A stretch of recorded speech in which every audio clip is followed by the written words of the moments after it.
श्री कृष्ण। प्रणाम स्वामी जी। हरिओम हरिओम हरिओम।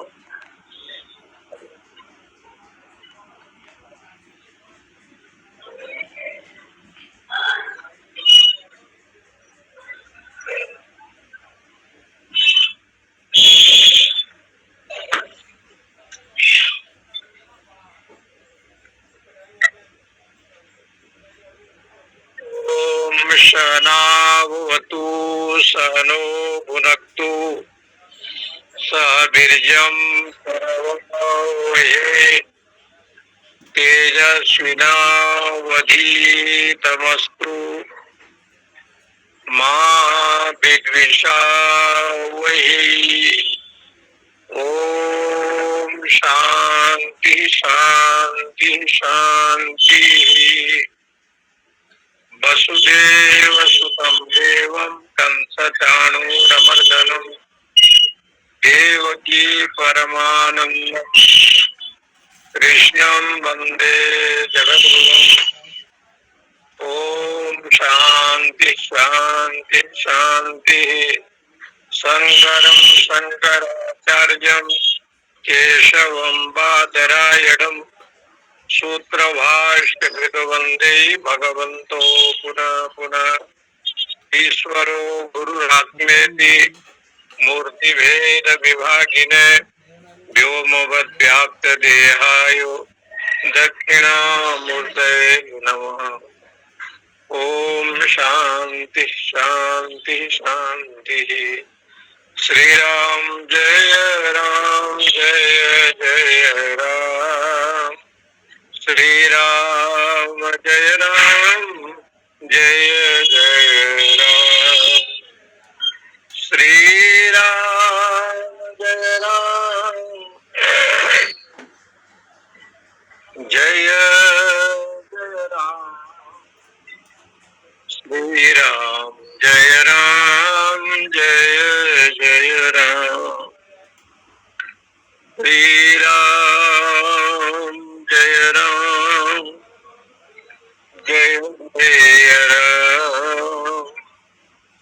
श्री राम जय राम जय राम। श्री राम जय राम जय राम। श्री राम जय राम। कर्म जायते जन्तुर विद्यया च विमुच्यते तस्मात् कर्म न कुर्वन्ति यतः पारदर्शिनः अज्ञानमलपूर्णत्वात् पुराणो मलिनः स्मृतः तत्त्वाद्वे भवेन मुक्तिर् कर्म कोटिभिः प्रजया कर्मणा मुक्ते धनेन च सतां नहि त्यागेन मुक्ति स्यात् तदभावे भ्रमत्यौ।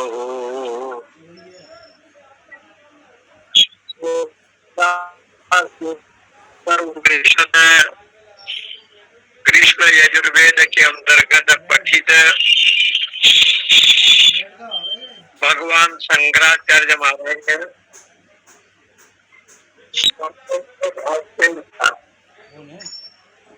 ये जो संबंध भाष्य है अनादि काल से जीवात्मा और परमात्मा का एक संबंध है। दोनों का संबंध दो नहीं है, द्वैत नहीं है और अद्वैत है। जो अद्वैत है वही ब्रह्म है। वेदांत में किसी बात को समर्थन नहीं करते। बाद जल्प वितंडा ये जितने आता है, जब लोग शास्त्रार्थ करता है, विद्वान लोग शास्त्रार्थ करते हैं जल्प भी कहते हैं। एक शब्द को बहुत प्रकार से कहना, इसका नाम है जल्प। बात किया जाता है अनेक ग्रंथों का प्रमाण, इतिहास, पुराण इत्यादि का प्रमाण, और लक्ष्यहीन शब्द होते हैं जहाँ कोई लक्ष्य नहीं है, ऐसा जो शब्द होता है उसको कहते हैं वितंडा। वितंडाबाद, वितंडाबाद का मतलब जैसे आप चावल बनाएंगे और चावल जब पकने लगता है तो खुदुर खुदुर की आवाज करता है, यही वितंडा है। लक्ष्यहीन शब्दों का उच्चारण, लक्ष्यहीन वाक्यों का बोलना, जिसमें कोई सार्थक नहीं है, ऐसे वाणी बोला जाए जो सार्थक हो, वैदिक हो, वेद सम्मत हो, वेद सम्मत। इसलिए जल्प, बाद, वितंडा, ये न्याय दर्शन में 16 पदार्थ माना गया, 16 पदार्थ। और 16 पदार्थ का विवरण न्याय दर्शन के आचार्य भगवान गौतम जी ने किया, गौतम ऋषि ने किया। और बड़े अद्भुत भाव से उन्होंने यहाँ वर्णना किया। भगवान में कोई वितंडा नहीं होता, क्योंकि जब भगवान ही सत्य है, ब्रह्म ही सत्य है, तो उसके नाम, रूप, लीला, गुण जितने भी है ना, वो भी सत्य है। जो स्वयं सत्य होता है, उनके अन्य पदार्थ भी सब सत्य होते हैं। जैसे परमात्मा सत्य है, ब्रह्म सत्य है, तो उनके नाम भी सत्य होगा, लीला, रूप, गुण, धाम, उनके महिमा। जब वो ब्रह्म ही सत्य है तो उसके जो वेदांत शब्द है, उपनिषद वाणी है, वो भी सत्य है, वेद वाणी सत्य। वेदोखिलम धर्म मूलम, ऐसे होता है। संपूर्ण वेद का जो सार है वो धर्म मूलक है। धर्म को लेकर के ही वेद चलेगा। वेद अपने मनमानी नहीं कर सकता, भले वो वेद हो। वेदोखिलम धर्म, अखिल धर्म को बताने का काम वेद माता करती है। इसलिए वेद भगवान को कहा गया वेदोखिलम धर्म मूलम। धर्म कहाँ से पैदा होगा, जन्म होगा, उसके माँ बाप कौन है धर्म का? तो कहा आचार प्रभवो धर्म। व्यक्ति का सदाचार ही धर्म को जन्म देता है। धर्म अपने आप में सत्य है, नित्य है, धर्म है,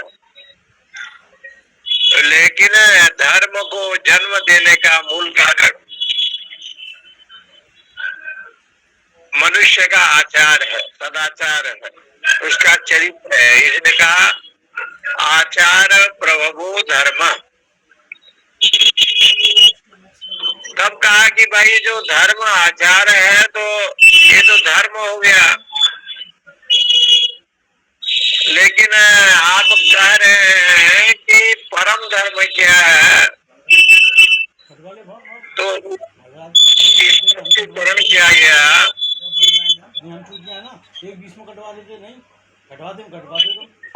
बाद और वितंडा जहाँ नहीं होते, ऐसे जो सत्य है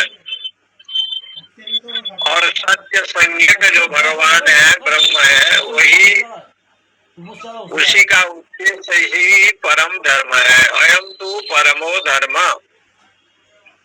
यद योगेन आत्मदर्शनम। कल ये बताया था कि परम धर्म क्या है? यद योगेन आत्मदर्शनम, जिनके माध्यम से ज्ञान योग के द्वारा आत्मा का साक्षात्कार साधक करता है, घट रहा है बढ़ते में घटवाऊंगा, घटवा ले भाई, वो उससे सबसे बड़ा परम धर्म कहा गया। परम धर्म वही यद योगेन आत्मदर्शनम। इसलिए भगवान शंकराचार्य कहते हैं कि भाई कर्मणा बध्यते जंतु कर्मणेव प्रवर्त्यते तस्मात् कर्मम न कुर्वन्ति यतः पारदर्शिनः। एक पौराणिक श्लोक है कि कर्म के द्वारा प्राणी बंधमान होता है। जब तक वो कर्म करता है, जब वो कर्म में जो फल प्रदान होता है, जैसे आप अंधकार में चले गए, कमरे में बैठे हैं, अंधकार है, स्वयं अंधकार में बैठे हैं तो अपने आप को भी दिखाई नहीं पड़ता। अंधकार तो कमरे में है, लेकिन अंधकार में बैठने वाला व्यक्ति अपने आप को देख नहीं पाता। ऐसे कर्म की बात बताइए। इस कर्म में सात्विक वृत्ति न हो, जिस कर्म करने पर अंतःकरण की पवित्रता न हो, उस कर्म करने पर मन शुद्ध न हो, सही बता रहा हूँ, 40 मिनट से मैं सो जाता हूँ। तो कहते हैं कि उस कर्म को नहीं करना चाहिए। विशुद्ध अंतःकरण जिस कर्म में न हो, इसलिए आजकल ऐसे कई महात्मा हैं, अच्छे विद्वान संत हैं, विरक्त महात्मा लोग, जब प्रवचन करते हैं ना, सत्संग सुनाते हैं या भागवत कथा कहते हैं या वेदांत की कथा कहते हैं 1 घंटे 2 घंटे के लिए, तो पहले से ही वो कह देते हैं कि मोबाइल नहीं बजना चाहिए, मोबाइल को जो है ना साइलेंट कर दीजिए। पहले से वो लोग बोलते हैं, क्योंकि विक्षेप का कारण जो है ना सत्संग में मोबाइल भी है। आप कथा सुन रहे हैं, मन से कोई कारण हो गया, कहीं से कुछ आ गया, तो मन में विक्षेप भी हो जाता है। इसलिए वो कहते हैं कि जितने भी ध्वन्यात्मक शब्द है जो विक्षेप को पैदा करते हैं, ऐसा कर्म ही नहीं करना चाहिए। इसलिए कहते हैं कि कर्मणा बध्यते जंतु, जो कर्म रजोगुणी होगा, तमोगुणी होगा, वो कर्म तो बंधन का कारण ही बनता है। वो बंधन का हेतु है। राजा अपने मनोकामना पूर्ण करने के लिए नरबलि देता है और जड़भरत जैसे विद्वान को बलि चढ़ाना चाहता है। ये जो कर्म है ये तमोगुणी कर्म है, लेकिन वो नरबलि देना चाहता है काली जी को, और महाकाली को नरबलि उसको देना है, मनोकामना पूर्ण करना है। दुष्ट आत्मा राजा था, भागवत में कथा है, डाकुओं ने पकड़ करके जब भरत जी को ले गए तो देवी जी ने देखा कि इतना ज्ञानी पुरुष, जीवन मुक्त, जिनको तो सब ऋषि प्रणाम करते हैं, वंदन करते हैं, उसको ये मारने के लिए लाए। कोई दुष्ट होता तो अलग चीज होता। तो जगदम्बा जी का शरीर में क्रोध उत्पन्न हुआ और भगवती ने उस दुष्टों का वध कर दिया। एक तो नरबलि देना ये अमित्य है, अशुद्ध है, अपवित्र है, अधर्म है। कोई भी पशु का वध करना शास्त्र के अनुसार वो हमेशा अधर्म है। जो देवियों के यहाँ मंदिरों में लोग देते हैं प्रसाद के रूप में, मांस को खाते हैं, तो शास्त्र कहता है ऐसे भी लोग कर्म करते हैं जो कर्म अपने फल की इच्छा करते हुए लोग कर्म करता है। लेकिन ऐसे कर्म करो, सत्संग करें, श्रवण करें, मनन करें, ये भी तो कर्म में आता है। निधिध्यासन करें, जिस कर्म में अंतःकरण शुद्ध हो, पवित्र हो। इसलिए भगवान जब बलि दरवाजे में गए तो बलि को उन्होंने कहा कि दान करना है, तो किया। एक दान स्वर्ग का दिया, एक दान मर्तमंडल का दिया। बोले ये तो तुमने कर्म किया, लेकिन ये कर्म में फल बनेगा, लेकिन ऐसे एक दान दो जहां फल नहीं होगा, बंधन की विषय नहीं बनेगा। तो अपने सिर को ही भगवान के चरणों में रखा और मस्तक को जब उसने जब दे दिया, सब कुछ दे दिया, देह से लेकर के मुंड तक, मस्तक तक, जब मस्तक को ही समर्पण कर दिया, अहंकार को समर्पित कर दिया, तो कहते हैं सब कुछ कर दिया। इसलिए यहाँ पर भगवान शंकराचार्य कहते हैं अज्ञान मल पूर्णत्वात् पुराणो मलिन स्मृत। अज्ञान रूपी जो मल है उससे अनेक जन्म जन्मांतर में अज्ञान पीछे पीछे आ रहा है। उस मल से पूर्ण होने के कारण ये जीव क्या है, पुराणो मलिन स्मृत, उसका चित्त वृत्ति मलिन हो गया है। क्योंकि अनेक जन्म जन्मांतर के जो दोष है, कसाय दोष है, उस मल के कारण है उसके मन में, चित्त वृत्ति में राग द्वेषादि विषय के भाव आ जाता है, तो नहीं चाहने पर भी। इसलिए तो अर्जुन ने पूछा अनिच्छन्नपि कौन्तेय अनिच्छन्नपि वासनेय। हम लोग तो नहीं चाहते कि काम आए, क्रोध आए, लोभ आए, मोह आए, विक्षेप आवे, अशांत आवे, कोई दुख आवे, कोई चाहता नहीं है। किसी जीव की इच्छा नहीं है कि घर में मच्छर आवे, किसी घर की इच्छा नहीं है घर में कोई कीड़े मकोड़े आवे, लेकिन आते हैं। किसी की इच्छा नहीं है कि दुख आवे, लेकिन आता है। काम क्रोध लोभ आवे, कोई नहीं चाहता, अनिच्छा, इच्छा तो नहीं करता है, फिर भी आते क्यों ये लोग? तो बोले इच्छा नहीं करते हैं, तो इनके जो माता जी आपके घर में है, तो बेटा कहाँ जाएगा? जहाँ माँ रहेगी, बाप रहेंगे, उसके लड़के बच्चे तो वही जाएंगे। भगवान ने बताया कि काम क्रोध लोभ मोह की इच्छा आप नहीं करते हैं, लेकिन उनके जो परिवार के जो माता पिता हैं वो कहाँ जाएंगे? वो तो आपके पास है। तो कहा कि माता पिता कौन है? बोले अज्ञान। जिसको आप अज्ञान कहते हैं, अविद्या कहते हैं, माया कहते हैं, ज्ञान कहते हैं, इसको कठोपनिषद में बताया मंगल भवन हम हो गया है और पुजारा है, तो बड़ा अच्छा लगता है। और होने लगता है, तो कहते हैं कि होने मंगल भवन क्या चक्कर है?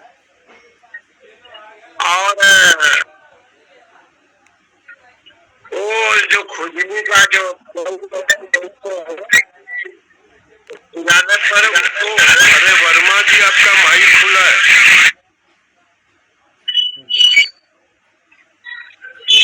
अच्छा लगता है। तो ये संसार को एक खसूची कहा, खसूची।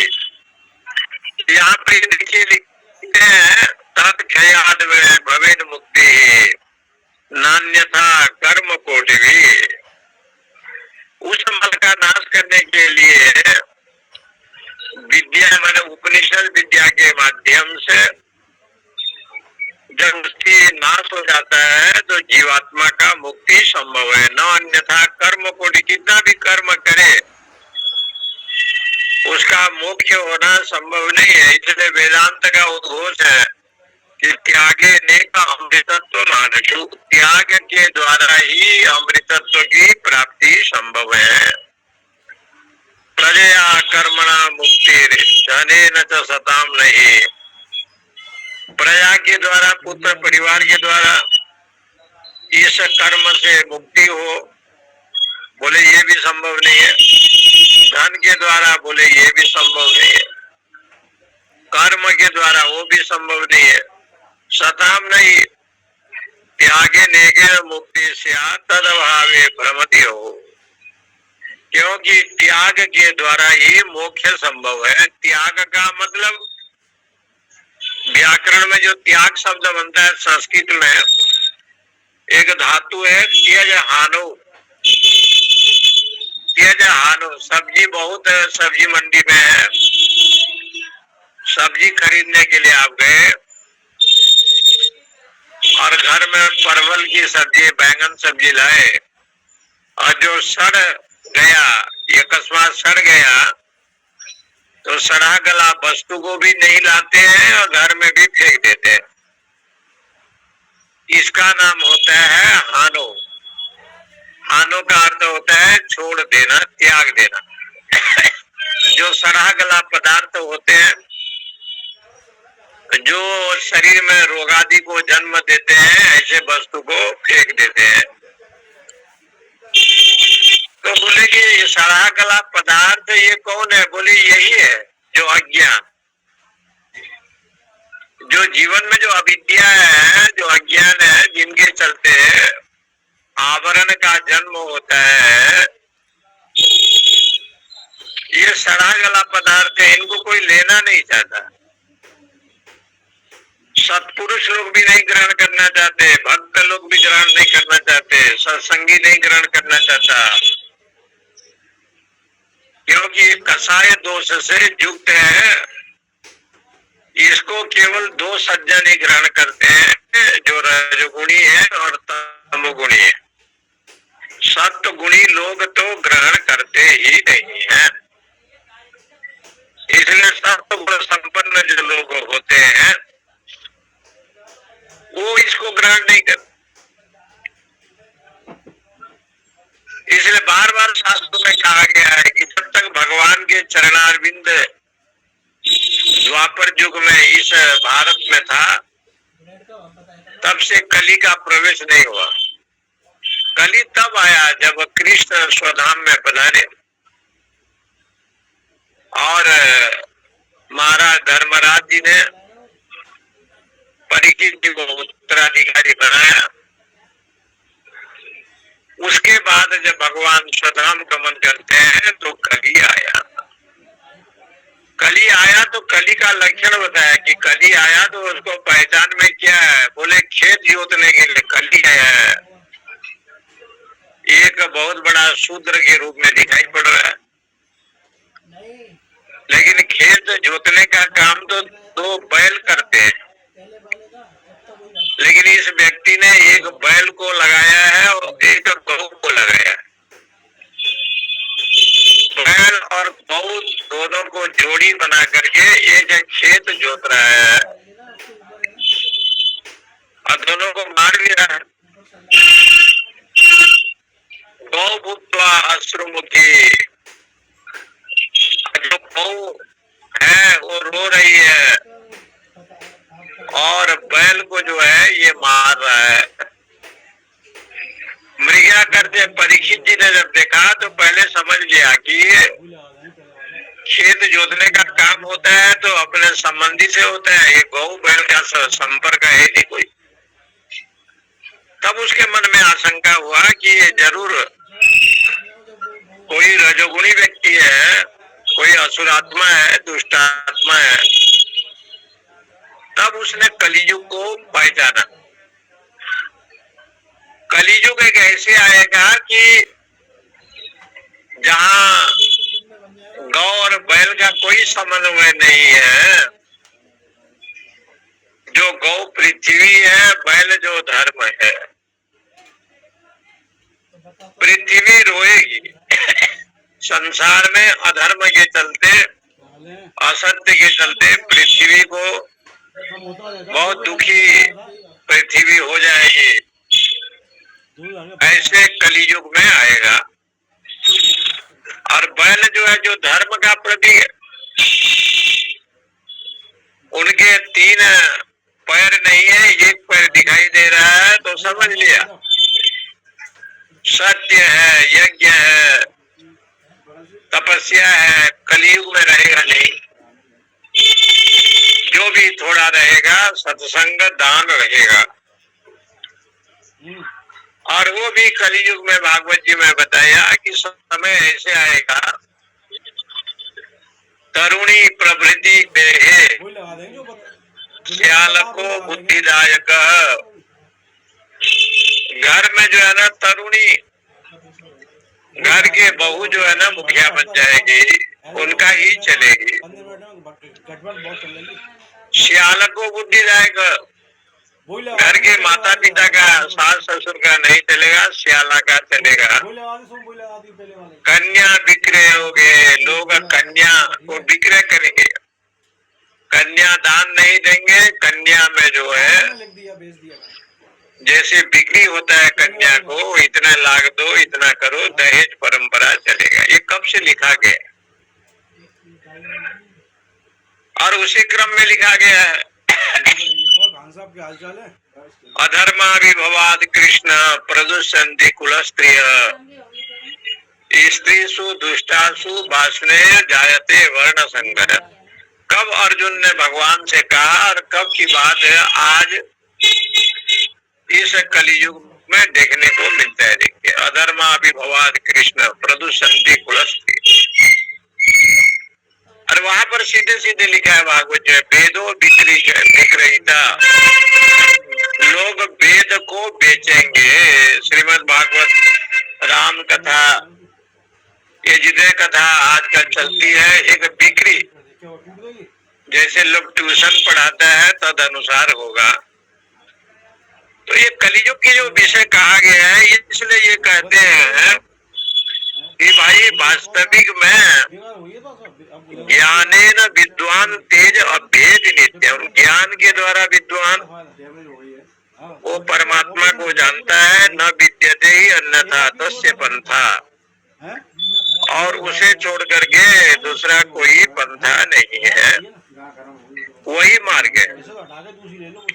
इसलिए भगवान शंकराचार्य ने लिखा, क्षमा श्रमा अर्थमा आश्रमाश्चापि वर्णानां परमार्थतो आश्रमेर न च वेदेषु यज्ञे सांख्ये व्रतेस्तथा। इसलिए वो कहते हैं कि आश्रम में, वेद में, यज्ञों से, सांख्य से, व्रतों से, नाना प्रकार के तपस्याओं से इस ब्रह्म तत्व की प्राप्ति नहीं होती। ब्रह्म तत्व की प्राप्ति तो न लभन्ते तवात्मानं लभन्ते ज्ञानिनः स्वयं। क्योंकि केवल यदि प्राप्ति होगा तो ज्ञान के द्वारा, सत्संग के द्वारा और अध्यात्म ने उपनिषद ज्ञान के द्वारा ही वो प्राप्ति संभव है। इसलिए उपनिषद में बताया ना कि श्रवण की अपेक्षा 10,000 गुना मनन श्रेष्ठ है, मनन की अपेक्षा 1000 गुना निधिध्यासन श्रेष्ठ है। और उस निधिध्यासन में ब्रह्म चिंतन होता रहे तो उससे बड़ा श्रेष्ठ संसार में और कोई नहीं है। इसे कई प्रकार के अर्थ बताए, व्रतानि दानानि तपांसि यज्ञाः सत्येज तीर्थ सर्व कर्म योगा। व्रत करता है, दान करता है, यज्ञ करता है, सत्य तीर्थ आश्रम कर्म योग। इसलिए बहुत अच्छा है। कभी कभी हम लोग यहाँ जाते हैं रमण रेती वृंदावन में, और स्वामी जी की कथा भी कहीं कहीं होती है, अपने गुरु शरणानंद जी का। तो उसमें एक शब्द वो लोग बोलते हैं तो बहुत अच्छा चिंतन करने योग्य शब्द है।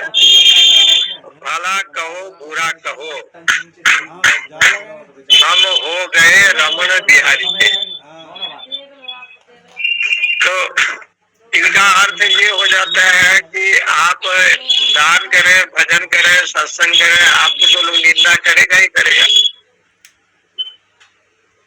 कोई भी निंदा नहीं करेगा तो घर के लोग कर देंगे, कोई भी निंदा नहीं करेगा तो घर के नौकर कुछ बोलेगा, कोई अच्छा भी कहेगा और कोई बुरा भी कहेगा। भला और बुरा माने अच्छा और बुरा, ये जितने भी विषय होते हैं ये जब तक जीवन में अहम वृत्ति बना रहता है ना तब तक वो दुखदायी होते हैं। और अहम वृत्ति का अभाव हो जाए तो उस समय ये दुखदायी नहीं होते। भर्तृहरि जी ने बड़े अद्भुत भाव से एक शब्द आया है, वने विदोषा प्रभवन्ति रागिनाम गृहे पंचेन्द्रिय निग्रह तप। महाराज जी ने लिखा है कि वन में जाकर के भी आसक्ति वाला पुरुष विषय का चिंतन करता है, लेकिन घर में जाकर के भी जिनका संयमित जीवन है ऐसे सदगृहस्थ वो भी महान तपस्वी है, वो भी सबसे बड़ा तपस्वी माना गया है। गृह भी पंच इंद्रिय निग्रह तप, जो इंद्रिय को जीता है वो सबसे बड़ा तप है। इसलिए यहाँ पर कहते हैं त्यजम धर्मम अधर्मम उभे सत्यान्विते त्यजो, उभे सत्यान्विते त्यक्त्वा येन तेजसी तत्यज। बड़ा अद्भुत वाक्य शंकराचार्य भगवान ने लिखा है, तो महाभारत का श्लोक। धर्म अधर्म दोनों को छोड़े, धर्मम अधर्मम च। धर्म शब्द से विधि, अधर्म शब्द से निषेध। जो विधि वाक्य है, विधि कर्म है, और जो अधर्म निषेध है, उभे सत्यान्विते त्यजो। ये दोनों प्रकार से छोड़ दे, सत्य को और मिथ्या को। उभे सत्यान्विते त्यक्त्वा, ये दोनों को छोड़ करके अभिमान को छोड़े। ये न तेजसी तत्यज, अभिमान को भी त्याग करे तो ऐसा जो साधक है वो मोक्ष हो जाता है। धर्म का मतलब हो गया विधि, जो विधि वाक्य है, विधि कर्म है। कल अमावस्या है तो ये करना है, परसों पूर्णिमा है तो ये करना है। बोले विधि कर्म तो वो करता है, लेकिन लोक संग्रह बेवापी संपश्यन कर्तुम अर्हसि। बिहार को देख करके छठ पूजा काशी जी में भी लाखों लोग करते हैं। यहाँ बहुत छठ पूजा गंगा का तट है, माता लोग करती हैं, बड़े उल्लास के साथ करती हैं। तो एक दिन एक देवी जी को मैंने कहा कि आप इतना छठ पूजा करते हैं, भगवान सूर्य की आराधना करते हैं, छठी देवी जो कार्तिकेय का संबंध है उसकी अर्चना करते हैं, लेकिन तुम्हारे घर में जो सूर्य है तुम्हारा पति, पति महाराज जी को प्रणाम करती हो कि नहीं करती हो? पति जी को वंदन करो, पति के चरणामृत का पान करो, नित्य उसके पैर को धो करके उसके जल को पान करो। देवी लोग हंसने लगी। भाई पति आपका साक्षात सूर्य है, ज्ञान रूपी सूर्य है। यदि किसी की पत्नी यदि देवता की उपासना करता है तो जो घर में खिलाने पिलाने वाला सारा काम करने वाला देवता है उसकी भी तो अर्चना करनी चाहिए, उसकी सेवा करनी चाहिए, शास्त्र कहते हैं। इसलिए जिसको आप धर्म कहते हैं वो धर्म नहीं है, ये कह रहे हैं, और जिसको आप अधर्म कहते हैं वो भी अधर्म नहीं है। धर्म क्या है? बोले मनुष्य जीवन प्राप्त करके आत्म तत्व को नहीं जाना तो सबसे बड़ा अधर्म यही है। और आत्म तत्व के विषय को जानने के लिए सत्संग श्रवण स्वाध्याय किया तो सबसे बड़ा धर्म यही है। इस मनुष्य जीवन को सार्थक किया तो सबसे बड़ा धर्म है। और मनुष्य जीवन को निरर्थक कर लिया भोग विलास के द्वारा तो सबसे बड़ा अधर्म यही। इसलिए कहते हैं कि जो विधि और निषेध की परंपरा जो वेद में कहा गया है, इसलिए कहा गया कि इंद्रियों को संयमन करने के लिए विधि और निषेध की व्यवस्था है। मन को संयमित करने के लिए कौन सी विधि है, कौन सी निषेध है। तस्मा शास्त्रम प्रमाणम ते कार्य व्यवस्थितो ज्ञात्वा शास्त्र विधानोक्तम कर्म कर्तुर विहार हसी। इसलिए भगवान शंकराचार्य कहते हैं कि ज्ञानी जो होते हैं साधक, उनके दृष्टि में तो मत्ता परम नान्यत किंचित अस्ति धनंजय मयि सर्वमिदं प्रोक्तम सूत्रे मणिगणा इव। सब मैं ही हूँ, मुझे छोड़ करके अन्य कोई नहीं है। ऐसे भाव साधक रखता है। इसलिए यहाँ पर लिखा है इष्टापूर्तम मन्यमाना वरिष्ठम न अन्य श्रेयो भेदयन्ते प्रमुढ़ा। मूढ़ पुरुष इस बात को नहीं समझते। जो आत्मा में जो रमण करने का विषय है उसको जानना चाहिए। सारे तीर्थ, गंगा जमुना सरस्वती जितने तीर्थ है आपके देह पर है। आत्म तीर्थम न जानन्ति कथम तीर्थम वरानने। शंकर भगवान ने कहा शिव गीता में, ये जो आत्मा रूपी तीर्थ को नहीं जानता है, अन्य तीर्थ करता है।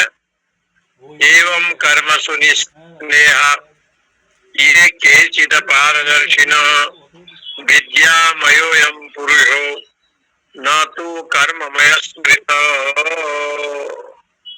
इसलिए कहते हैं जितने भी पशु पक्षी ये शरीर है, अनेक योनि में व्यक्ति भ्रमण करता है, क्योंकि ब्रह्म को छोड़ देता है, परमात्मा को छोड़ देता है।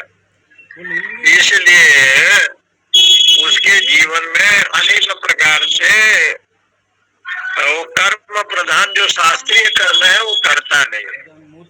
एवं त्रयी धर्म मनु प्रपन्ना, ये 3 प्रकार के धर्म में ही रहते हैं, वैदिक कर्म नहीं करते। उसमें कभी रजोगुणी हो गया, तमोगुणी हो गया, कभी सत्वगुणी आ गया।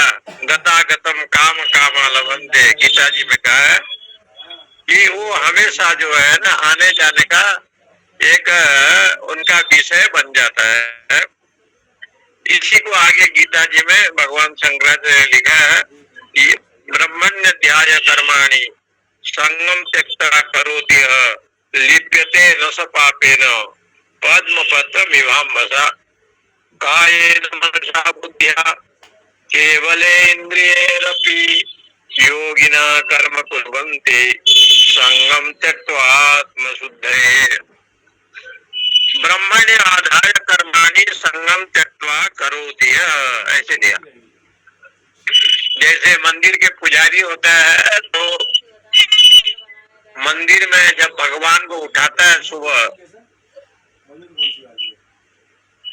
और मंदिर खोलता है, पहले करता है करता है, भस्म रुद्राक्ष पहनता है, पहले पुजारी स्नान करता है। उदाहरण के पुजारी नहाता होता है तब जो है मंदिर खोलता है। और बाद में जो वहाँ भगवान है, शिवलिंग होगा या जो भी भगवान होंगे, उनको स्नान वान बाद में कराता है। पहले पुजारी नहाता है और बाद में जो है इष्ट देव को स्नान कराता है। इसी प्रकार से शास्त्र कहते हैं पहले ये देह में जो बैठा हुआ चैतन्य जीव है, यानी मन आदि अंतःकरण आदि है, इनको ज्ञान गंगा में डुबकी लगावे, स्नान करावे। बाद में जो आपके देवता बैठा है परमात्मा, देहे देवालयो प्रोक्त जीवो देव सदाशिव। ये जो सदाशिव बैठा है आत्मा, उसको तो बाद में स्नान कराना पड़ता है, मंदिर खोलने के बाद। अभी तो मंदिर खोला ही नहीं है, तो खोलने के पहले पहले जो पूजन होता है वो पहले शुद्ध होकर के मंदिर में जाता है। ये परंपरा है। इसलिए देह को बताया कि मंदिर देह देवालयो प्रोक्ता। इसमें जो आत्मा है वो है भगवान, वो सदाशिव है। लेकिन उसके पहले जो साधक है अपने अंतःकरण को, मन को भी शुद्ध करे। इसलिए यहाँ कहते हैं ब्रह्मणी आदाय कर्माणि। जो भी कर्म करता है ब्रह्म पर होना चाहिए।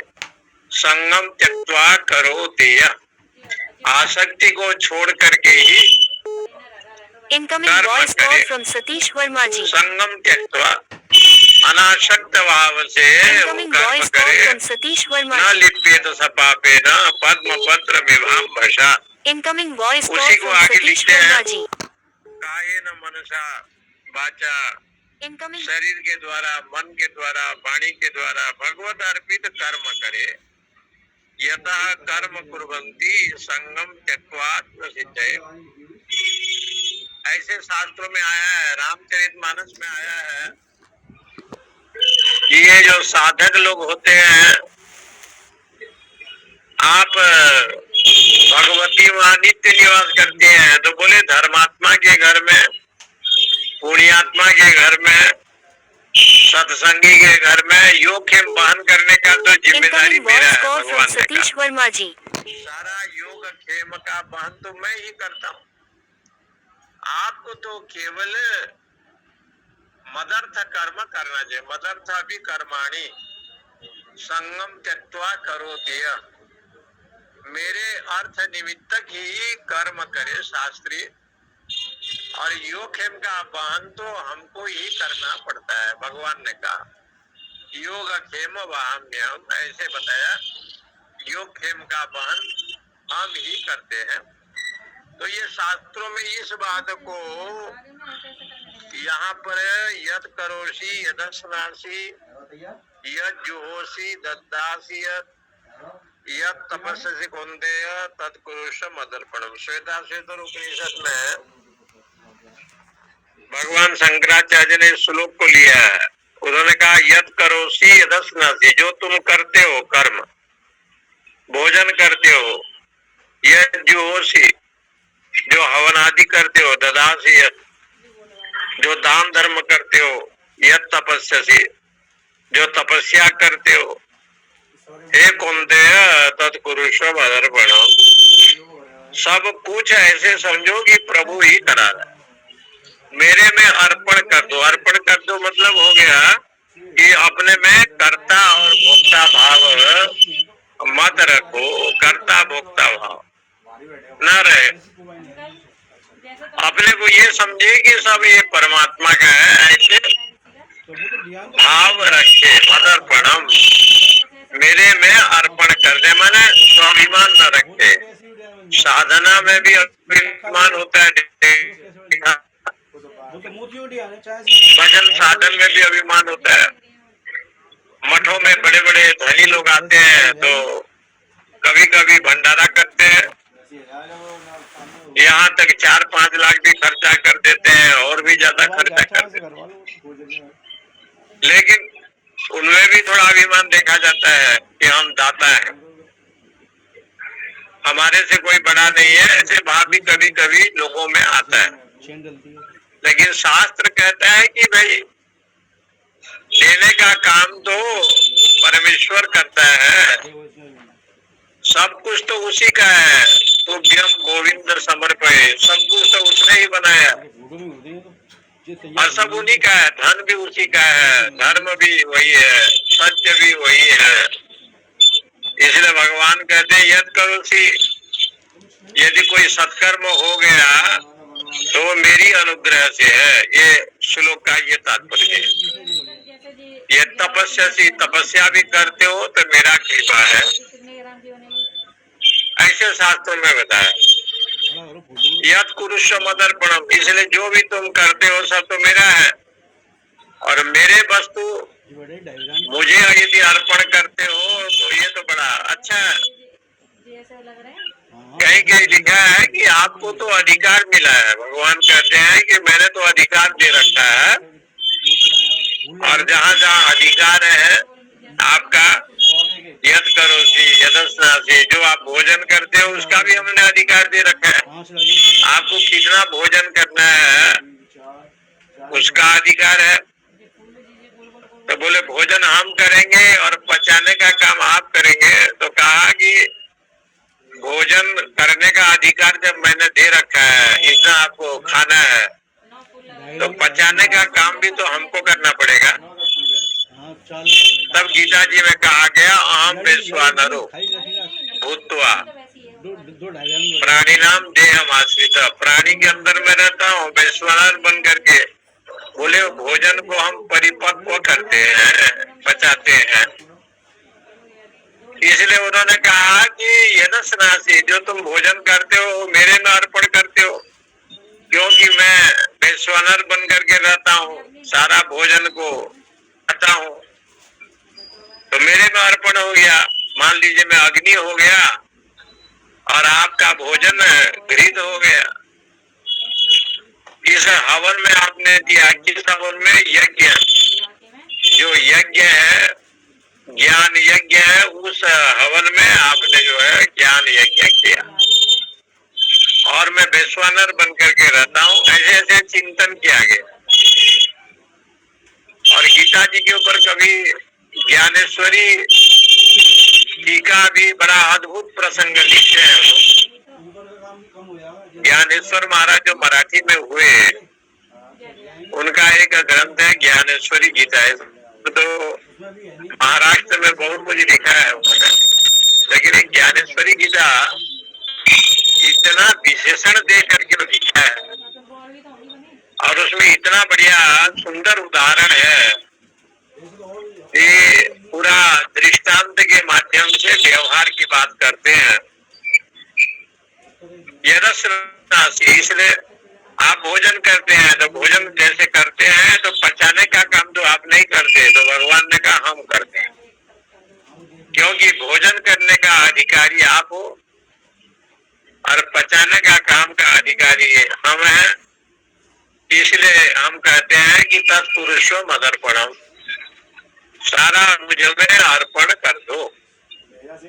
जो भी आप भोजन लेते हैं, भक्ष्य भोज्य ले अपेक्ष्य, इसलिए यहाँ पर कहते हैं शुभा शुभ फले एवं मोक्ष से कर्म बंधन ही संन्यास योग युक्तात्मा विमुक्तो माम उपेक्ष्य से। 9वां अध्याय के 27-28 मंत्र है। शुभाशुभ फले, जो भी शुभ अशुभ कर्म होता है सारा फल मुझ में ही अर्पण कर दो। मोक्ष से कर्म बंधन, संन्यास योग युक्त, संन्यास योग से युक्त होकर के कर्म बंधन से तुम छूट जाओगे, कर्म बंधन से मुक्ति को प्राप्त करोगे जब मुझ में अर्पण हो जाएगा। अनेक जन्म संसार चित्ते पाप समुच्चय नाखिन जायते पुंसाम गोविंदा विमुखी मति। बहुत सुंदर श्लोक है, पुराण का है ये। अनेक जन्म संसार, अनेक जन्म के जो संबंध है चित्ते पाप समुच्चय, अनेक जन्म जन्मांतर का जो संचित हुआ जो पाप पुंज है, ना क्षीण, जब तक क्षीण नहीं होता, न अक्षीण जायते पुंसाम गोविंदाभिमुखी मति। जब तक भगवान के चरणों में मन नहीं लगता तब तक पाप का नाश नहीं होता। हरे नामे वो केवलम कलो नास्ते वो गतिरन्यथा। परमात्मा के चरणों में जब तक चित्त वृत्ति नहीं होता, भगवत चरणारविंद में जब तक भाव नहीं बनते, तब तक जो है संसार में वो पाप का नाश नहीं होगा। इसलिए कहते हैं गोविंदाभिमुखी मति। गोविंद के चरण में अपना मति को दे। नराणाम क्षीण पापानाम कृष्णो भक्ति प्रजायते पाप कर्मा सेवत्रो महामुक्ति विरोध कृतो। इसलिए गौरांग चैतन्य महाप्रभु जी ने नवद्वीप में उनका जन्म हुआ, नदिया में उनका जन्म हुआ। चैतन्य महाप्रभु जी का जब विवाह शादी के बाद उनके मां ने उनको घर में रहने के लिए कहा, और आपका जन्म एक नीम वृक्ष के नीम पेड़ था उसके नीचे हुआ, तो इनको निमाई चंदन लोगों ने कहा, निमाई हरिचंदन। तो चैतन्य महाप्रभु जब जाने लगे तो वहाँ नवद्वीप यदि आप कभी जाएंगे तो वहाँ बांग्लादेश से एक नदी आती है और इधर से गंगा जी जाती है। एक गंगा नदी है और बांग्लादेश से कौन नदी एक तो आती है, बहुत बड़ा नदी है, वो दोनों को वहाँ समावेश किया। और उस नदी को जब पार आप करेंगे तो ये नवद्वीप जाना होता है। और उसके बाद एक जगह है मायापुरी, मायापुरी। और मायापुरी और नवद्वीप ऐसे वहाँ है कि जब चैतन्य भगवान विरक्त होकर के घर से जाने लगे तो जाने का रास्ता था नहीं, कैसे जाओ। तब जो है उन्होंने गंगा जी से नदियों से कहा कि हमको रास्ता दो, तो दोनों ने रास्ता दिया, पैदल चल करके चले गए। उनके माता जी को जब पता चला कि वैराग्य हो गया, सन्यासी बन करके चला गया, तो उस समय बंगाली भाषा में उसके माँ ने कहा कि तुम्हारे शरीर में दया धर्म कुछ है नहीं, इसलिए तेरे नाम नदिया होगा। न दया इति नदिया, तुम्हारे में गंगा और तुम जो नदी हो तुम्हारे में दया धर्म नहीं है, इसलिए जाओ तेरे नाम नदिया पड़ जाएगा। तब से लोगों ने उसको नदिया कहना प्रारंभ किया बंगाली भाषा में। उनके माँ ने ये श्राप दे दिया कि दया धर्म नहीं है, इसलिए नदिया बन जाए। और श्री चैतन्य भगवान जब गए तो इनके दल में बड़े बड़े विद्वान थे, रूप गोस्वामी, जीव गोस्वामी, गदाधर भट्टाचार्य, बहुत बड़े बड़े प्रकांड विद्वान, सनातन गोस्वामी, ये सब ब्रजमंडल के गिरिराज गोवर्धन ब्रजमंडल में रहने वाले ये सब। और जब कीर्तन करते थे तो उसी कीर्तन में यही एक परंपरा रखा था उन्होंने कि हरि नामेव हरि नामेव केवलम कलो नास्तेव नास्तेव नास्तेव गतिरन्यथा। नाम को छोड़ करके दूसरा और कोई नहीं है, एक कलयुग में वही सार्थक है। इसलिए नाम का सुमिरन करना चाहिए। उसी को यहाँ पर लिखते हैं कि नराणाम क्षीण पापानाम कृष्ण भक्ति प्रजायते।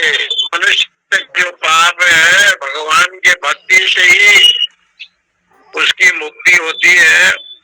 पाप कर्माशयोत्र जन्मांतर सहस्रेषु तपो ज्ञान समाधि पे, तपस्या करता है, ज्ञान करता है, समाधि लेता है, तब भी उनसे भी जब भजन करता है, नाम स्मरण करता है, जप करता है, तो पापादि का नाश हो जाते हैं। सारे पापादि, बड़े बड़े पाप।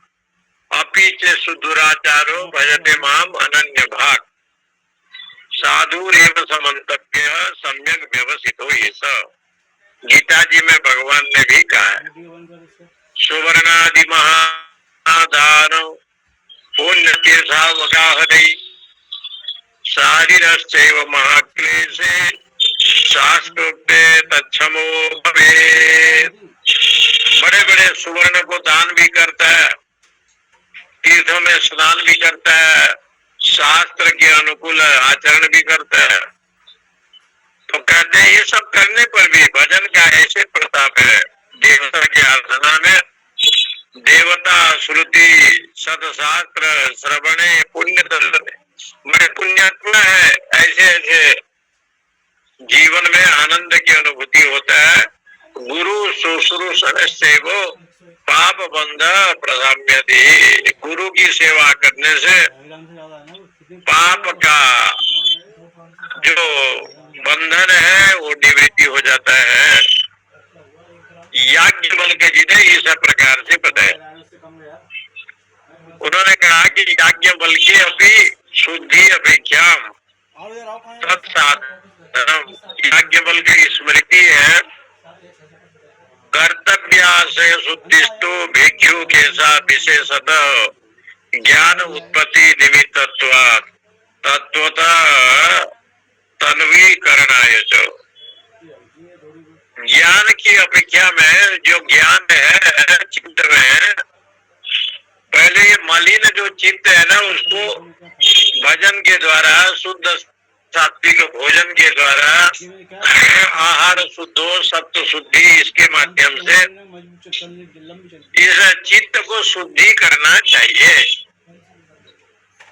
इसलिए में शंकराचार्य ने कहा है कि जितने भी कर्म होते हैं चित्त से शुद्ध है कर्म न तो वस्तुपलब्ध है। वस्तु सिद्धि विचारे न किंचित कर्म कोटि भी। जितने भी सात्विक कर्म होते हैं वेद विहित कर्म होते हैं वो करे चित्त से शुद्ध है कर्म। चित्त की शुद्धि के लिए कर्म करे न किंचित कर्म कोटि भी। कर्म आप करेंगे तो कर्म फल तो मिलेगा ही मिलेगा। जैसे भोजन करेंगे तो भूख की निवृत्ति हो ही जाती है, परंतु भूख की निवृत्ति होने पर भी पुनः भोजन करना पड़ता है। और जब भी भोजन करते हैं भूख की निवृत्ति हो ही जाती है। इसी प्रकार से शास्त्र कहता है भूख लगता है लेकिन कुछ न कुछ खाना पड़ता है, भोजन करना पड़ता है, लेकिन भूख तो लगती रहती है। और भूख लगती है तब भी भोजन करता है। तो भूख से पूछा जाए कि तुमको क्या जरूरत है, एक बार तो भूख लग गई दोबारा क्यों लगते हो? तो भूख ना हाँ करता है ना करता है, लेकिन भूख लगना प्रकृति का विधान है। भोजन करना जीव का स्वधर्म है, उसका एक धर्म वो भी भगवान ने बनाया है। समय पर भूख आए, समय पर नींद आवे, समय पर जगे, जैसे वो विधि का विधान परमात्मा ने किया है ऐसे मनुष्य के जीवन में आत्मज्ञान का भी व्यवस्था परमात्मा ने की है। ये और आत्म तत्व का व्यवस्था किया है। जब उन्होंने सब कुछ व्यवस्था कर दिया, देवी संपदा का व्यवस्था किया, आसुरी संपदा का व्यवस्था किया, तो आप देवी संपदा के धनी हैं, आसुरी संपदा आवे।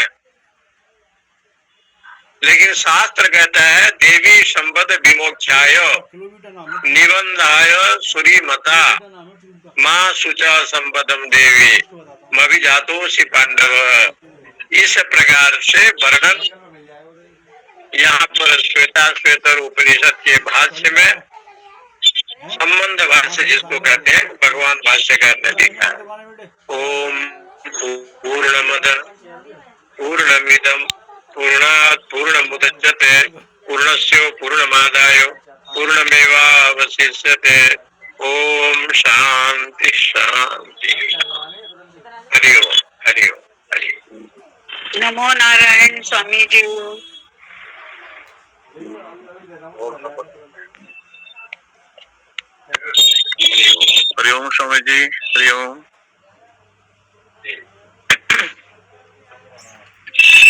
क्या हुआ स्वामी जी मोबाइल का? मोबाइल का क्या हुआ? वो दिया हूँ बनाने के लिए, बड़ा सा पानी भर गया।